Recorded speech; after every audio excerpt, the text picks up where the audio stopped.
Nyimbo nyingine ifuatayo ni Tafuta Daima Utakatifu, ambayo kwa Kiingereza inasemeka Take Time to Be Holy. This is one of my favorite English hymnal songs, one of my very favorite. Take time to be holy. It reminds us on how we need to take the time to be holy, pursuing holiness in the fear of the Lord and loving the brethren among us as well.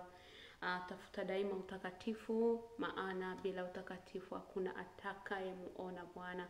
Mungu atunusuru katika kipindi hiki cha mwisho tunachokiishi wapendwa.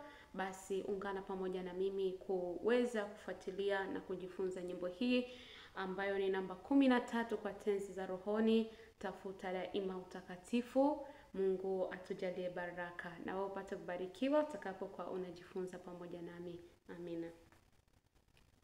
Tafuta daima utakatifu, fanya urafiki na Wakristo tu, nena siku zote na Bwana wako, baraka uombe kwa kila jambo.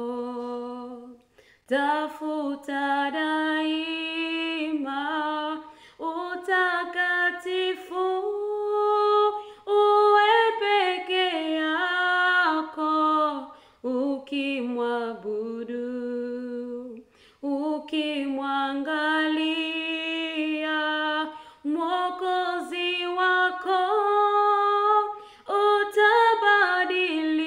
utabadilishwa kama alivyo.